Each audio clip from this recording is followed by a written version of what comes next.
Hey everybody, welcome back to another episode of FSi DFS Fantasy Baseball Picks.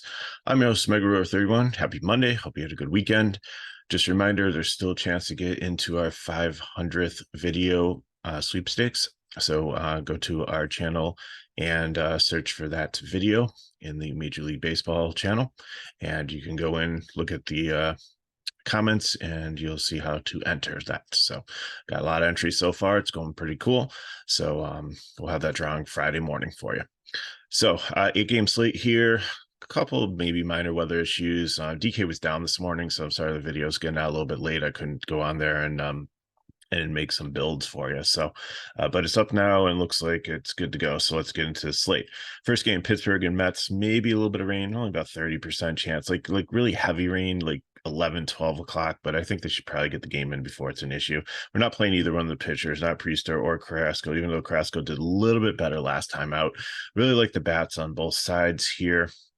I know I'm have the Mets in the 150 max, but once I got into D Hank and started to build, I think they definitely could probably be a cheap stack with some of them.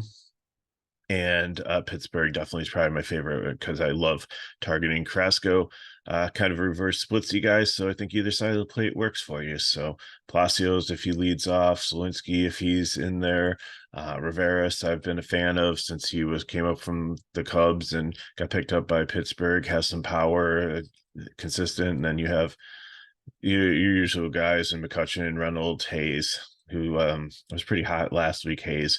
So, and you got some of these new bats in here too, Rodriguez, and some of the guys that they called up that are just trying to make a name for themselves. So, and they're usually in the 2K range. So, if you're trying to get Atlanta in or Arizona and Coors in or these expensive bats, these two teams make things filling in pretty good. Like there are their expensive parts like Alonso Lindor, but McNeil is really cheap at 3.5, Olgerbach at 2.7, Ortega, who also came over from was a Cubs guy, is on the Mets now. He had a pretty big night hitting at the bottom of the order last night too. Not home runs, but put together a lot of like hits and stolen bases and stuff, and came up with a decent DK score. So lots of potential here to fill out your lines with these two teams. New York Yankees go to Atlanta Braves, Clark Schmidt and Max Fried.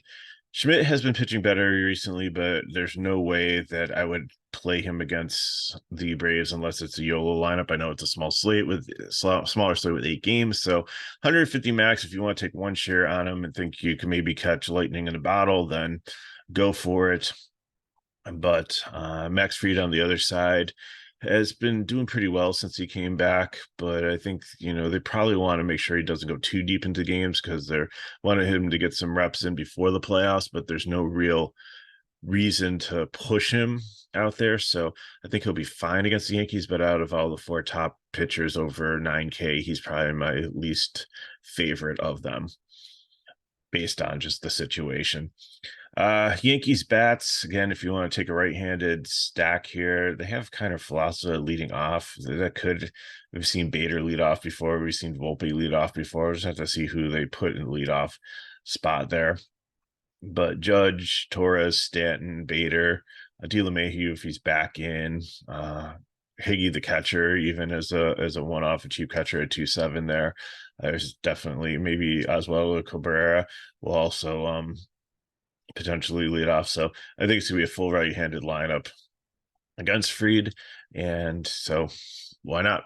In a GPP for the Braves. Just have to watch and see how the lineup is. It was, I believe, Albies maybe pulled his hamstring, got pulled of the game towards the end last night on Sunday Night Baseball. So Nicky Lopez might get the start there, who's a cheap Brave in the stack. They've got a 5.47 total. Definitely 87 degrees, so it's good hitting weather there. Wind's blowing across the field like 5 miles per hour, so it's not really aiding hitting, but the temperature should. So, and this Braves team's just, you can play almost anybody on it. They're just, even at the bottom lineup, like Murphy last night had a home run. Arcia's been solid. He made an amazing catch last night. Harris do a wraparound thing, so you don't have to always try to stack this team like 1 through 5. There's just so many different ways to stack it, using some of the cheaper pieces of it to get exposure to a really great team this season. Oakland Athletics and St. Louis Cardinals. We have JP Spears and Mikolas. Spears hasn't been bad, but like with so many right-handed power hitters here, I don't think I really want to play him. The wind's blowing out in St. Louis at 12 miles per hour at 76 degrees. Wind does factor in St. Louis. So that's definitely going to help the hitters here. Mikolas has had 2 good starts in a row after he started the season good, and then he fell off, and then he came back a little bit, and then he really fell off, and now it seems like he's back again. A's good matchup, so definitely in the low range at 7K here without many low priced options. I think he's definitely somebody that's in play here, but I think you can also play A's bats against him.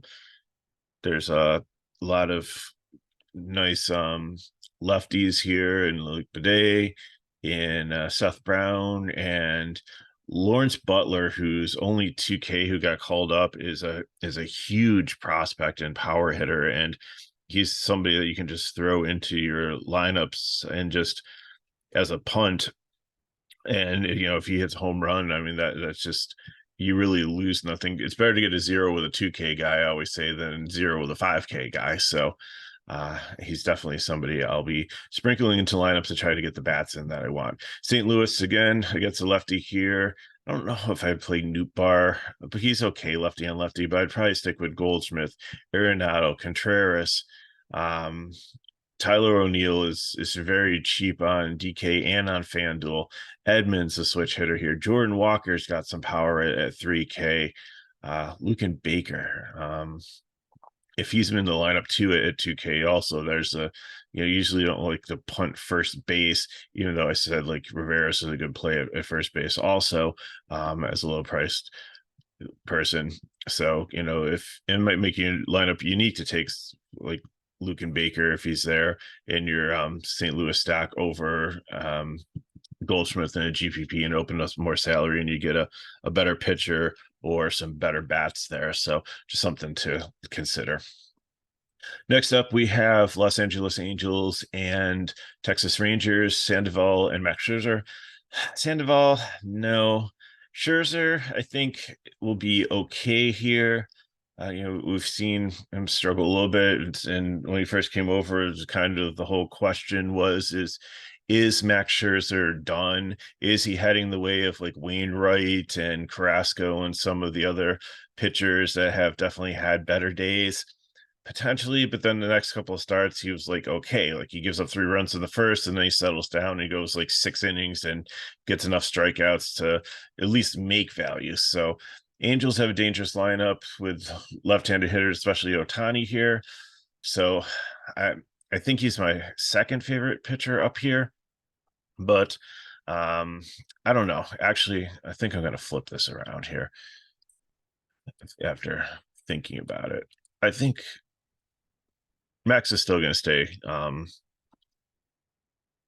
Is still going to stay as number 2 here at 11K. He's a little bit cheaper. He's like only the 3rd highest price pitcher on FanDuel, so that maybe puts him more in play there. Sandoval, like we said, is no.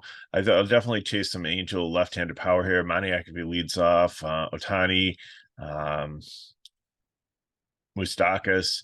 I mean, there's some lefties right there in a row. Renfroe, if he's up there in the lineup, switch hitter, definitely some options to go with against Scherzer and a GPP. And the Rangers, I don't know if we'll play a ton of them, but I think they're definitely an intriguing stack. And Semien, you can take Seager lefty and lefty and fine with that. Garcia is been great in the outfield. Might skip over Lowe. Heim is back, so you have Garver and Heim there. One will DH and the other one will catch, and then might push Duran down in the lineup. But if he's up higher in the 5th spot or so, then you have like Grossman and Tavares as cheap guys. So there's so many ways to check to do Texas. Again, I'd probably against the lefty here, I'd just leave out Lau, but you can play Seager in that stack. Seattle and Kansas City, there's a discrepancy in who Seattle's pitching here. Some sites like DK have Hancock, who would be great at 4K against Kansas City. It would definitely be a lock for everybody. But MajorLeagueBaseball.com and many other places have Logan Gilbert, which makes sense because this is his turn. He's actually had 6 days off, so it's perfect. He should be well rested. Why would you push him to like a 7th day? And previously Hancock pitched the day after Gilbert in their rotation, so I think that's what should probably be will happen. So just have to stay tuned and figure out who is definitely getting the start for Seattle today. And then Singer on the other side, he's been really solid recently, and Seattle is better at home. So they're on the road here. They had to travel from Seattle. They had a hard series and went 10 innings yesterday against Baltimore. That was a really fun series to watch. And some of the home runs hit in that were just crazy. Towards the end of the inning, it was a very, very entertaining baseball game to watch. But anyway, Singer, like, there are some strikeouts in this lineup. They do have power, but they're usually better versus lefties than righties because most of their batters are right-handed. So I think Singer is definitely somebody who's safe to play in the mid-range here, where you don't have a ton of options today on the smaller slate. Seattle, I think, would be a GPP stack against Singer if you don't think that Singer's there. And of course, the bullpen behind him's not great. But then the Royals on the other side against Gilbert would probably be a cheap to, they probably should be more over here in the oops, sorry about that, the leverage stack category, because I do think Gilbert will probably be everybody's SP1 here if he is in there, and if it's not Hancock. If Hancock's in there, then he'll be chalk too, because he'll be everybody's SP2. Just at that price point is just too amazing to pass up. But if you want to stack some KC bats, but I think Garcia is a little bit banged up here. Witt has been hot, so you can make it happen, but I don't think it's probably something you do in 150 max. I don't even know if I stack KC in a 20 max tonight. Now we have the return to Coors Field. Seems like a bit while since they've been there.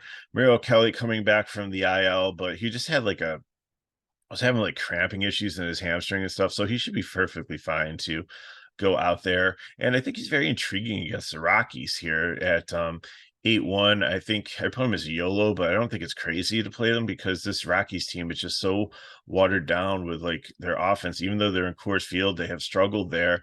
They're ranked bottom 5 in like many offensive categories, and Kelly has had good command and had some strikeouts, so I think he's definitely someone that could be sneaky tonight.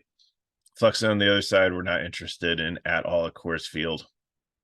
So Arizona Diamondbacks behind Atlanta are going to be the second top stack on the slate. I know people are hesitant to play a team the first night into Coors, and I get it, but the hard thing about it is like how you stack them. The way I was building stacks, like Jace Peterson, you might want to consider Perdomo, even though they're hitting in the bottom of the lineup, or Moreno, the catcher, because if you try to stack all these other ones, there's really nobody at like third base and shortstop. Like, it took me forever to try to, and I still don't. I just put some guys in randomly as a placeholder when I built my Arizona line, because there was nobody that I really liked at third base and shortstop to finish it off. No stacks that really correlated well, no one-offs that I was like actually absolutely loved in the price range that was left for me. So can't wait for lineups to come out to see if maybe something pops to make that situation a little bit better. But the way I think it might make it better is not to just try to stack these guys 1 through 5, but actually try to take a one-off down in the bottom of the lineup, maybe to kind of do like a wraparound thing. So maybe make the stack like start with Peterson and go 7, 8, 1, 2, 4 or something like that to try to make it work a little bit better for me. Colorado, you can play him if you want to against Kelly. It is Coors. He is coming back for injury, but the Arizona bullpen is very good behind him. So I'm not, I mean, if if you're going one-offs, Jones, maybe McMahon are the only ones I really consider. Like the rest of the team, I don't think they're going to do very well tonight. Baltimore and San Diego, Grayson Rodriguez and Yu Darvish. Grayson, since coming back, has been better. He's still giving up runs. He hasn't given up home runs, but his strikeouts are up. So, and San Diego has been very disappointing. I mean, they have a lineup on paper that looks like it should be the Braves, should be leading the league in runs and in home runs, and just every time they go out there, it's just such a long, scary lineup that there's no holes in it, and it should be putting up 6 to 10 runs every single night. But that just is not happening. Like there's a lot of dissension in the clubhouse, and we'll just have to see what happens. So a lot of these guys are signed for long term together, so they better figure out how to like each other. I think Soto only is signed through next year, so we'll have to see what happens. But a lot of them, like Bogarts, they wrapped up for a long time. Tatis is there for a while. Manny shouldn't never lead the team. I mean, he's been such an iconic San Diego player. So it'll be really interesting to see what happens with this team. But against Grayson, I think you definitely play him in the low range at 6'4". And Darvish, I think, is definitely probably one of my favorite ones in the mid-range with Singer. But Baltimore has had a good lineup, and they can match you lefty, righty, and it looks like he's going to face probably 5 straight left-handers now that Mullins is back in the lineup, and there could be 7 in the lineup, all besides Mountcastle and Urias. Everybody else could be a left-hander or switch hitter. They're just so dynamic. They hit both sides of the plate well. They have guys that they can come in later in the game, like they can throw Hayes in there for Mullins if a lefty comes in the bullpen. So definitely like Baltimore as my favorite GPP stack here. I think if you're betting, 3.74 is way too low for a total for them. And then San Diego, I think it's just a GPP against Rodriguez if you think he has an off night, and that the real San Diego potential lineup shows up, then it's definitely a night to play him. But again, he's pretty good against righties, and they're mostly righties besides Soto. And Cronenworth has had a down season. Ji-Man Choi can get a hold of one every so often, and Trent Grissom's been solid. But other than that, I think the top half of the lineup, there's enough strikeouts to make Rodriguez a good pitcher to play. Final game, Glasnow and Ryan Walker as an opener, and then probably Manaea behind him. They're like throwback Tampa Bay 2017, 2018. It just seems like they're doing this every single slate, but whatever, just don't play San Francisco pitching. And then they annoy, if they don't annoy you enough with this whole thing, then they annoy you with the bats, where they have like they platoon almost everybody has like an alter ego that hits on the other side of the plate so that they can go in and swap them out for matchups. So it's just team set up really well for real baseball, but not for DFS. But anyways, Glasnow, he was my top pitcher, but then I just keep on reading reports about him just not being right and everything. And I know Tampa Bay's in the playoff hunt and looking for the postseason, hopefully for them. And with that, I don't think that they really want to push him, especially having like the back spasms or whatever keeps on getting him scratched and getting him missing starts and things like that. So until I hear he's completely healthy, I don't think you can play 10-8 for him. He's not the guy that he should be potentially with the injury, even against the San Francisco team. So if you want to play him, that's fine, but I'd rather play Max, even against like Ohtani and some of those power lefties from LA. And I think Gilbert, hands down, is the top guy. And I don't know, Key and Fried, I think they're kind of the same situation where Fried's coming back from injury against the Yankees, who's got the split advantage with a mostly right-handed lineup, where they're not going to push him deep into the game. But the same thing could happen with Glasnow also. So just be careful with those two pitchers. I think they might be more GPP plays than cash. I think cash, go Gilbert or Max if you're paying up. Bat-wise, Tampa Bay is just a GPP one against this bullpen situation. Manaea's been good. Manaea's been bad. So, I mean, it's a good one to target there with the lefties. So Franco, he might be banged up, but just have to make sure he's in the lineup. Lau, Rosarina hits pretty good against both sides of the plate. Luke Raley. So I just have to see who's in the lineup there. if in GPPs, and then San Francisco again, it's just to be a leverage stack against Glasnow. Again, I would probably just try to pick like take Wade. Estrada stays in the whole game here. Jock Peterson, Bailey's a switch hitter. Conforto, I think Jock might get pinch hit for, but um they'll probably get enough at bats if things go well to make it to pay off. But again, we're talking GPP. So look at these builds and get you on your way for your Monday.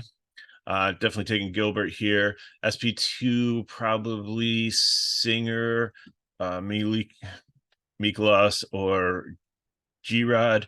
And here's what I was talking about. Take Walker and Marte, Carroll, Framber Gurriel there.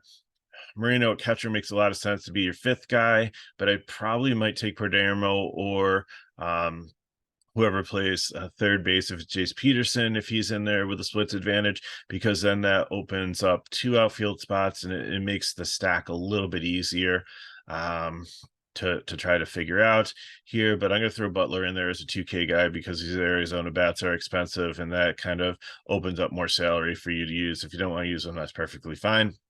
It's hard to correlate the rest of the A's with them because shortstop and third base won't have the splits advantage, and they bat further away from him in the order, or maybe they're down towards the bottom with him. So maybe that correlates, maybe that works, and maybe they'll give you enough to get like Max Scherzer as your SP2 there, or SP1. You maybe just pay up for both pitchers. So plus have this exposure to Arizona. Yep, that might work. We'll have to see US lines come up. FanDuel a little bit easier. Singer, Walker, Marte, Carroll. I'm putting St. Louis with they fit so well with salary wise. I get 2 power hitting outfielders who have the splits advantage here in Walker and O'Neill there, and then with Walker at first base, Marte and Carroll, and then you figure out who the third Arizona or fourth Arizona piece is, and with Singer you can pretty much go a full St. Louis stack and a full Arizona stack there. GPP, give me Darvish. I think I can maybe even get like Scherzer or Fried or Glasnow as the SP, because I'm going with Pittsburgh and stack here, and with Oakland. I'm gonna take Ohtani as a one-off. If you want to take more Angel pieces, that's fine too. I think Moustakas might fit at third base, and then Moniak at outfield. So, and then I'm going to take Gilbert as my SP one. You can play Gilbert in cash as your SP1 if you want to. I just like the fact that Singer got me a full St. Louis and Arizona stack, and that was my 2 and 3 favorite top stacks. So I just like the bats that Singer got me with those teams. But you can go Gilbert, and then maybe I have to take like a punt or something to make it work, but you can still probably get like 4 Arizona, at least 3 St. Louis in that. But Gilbert here again, Rivera, McNeil, Lindor, Nemo, and Swinsky. With the fill-ins, you can fill in with Pittsburgh's and the Mets, or you can fill in with the Angels. There's 3 left-handed bats that fit into that really nicely, and target Max Scherzer. So that's what I got for you. As always, if you have any questions, put them in the chat below. Hit me up at MegaRow31 on Twitter. If you want more information on FSi DFS, you can go to the description of the video, and you can go to our website and see us sign up for our packages. Remember, preseason football is still free, and there's a nice discount on the season-long package if you go in there and sign up now. And if these videos help you, please continue to help us back by liking the videos, subscribing to a friend, and subscribing to the channel and sharing with your friends, which you've been doing a great job with. Appreciate the viewership. So let's deepen the season, and hopefully it'll continue on through the fall into when other things creep up too. So thank you for watching. Good luck in your contest today. And if you have any questions, you know how to get a hold of me, and I'll see you next time.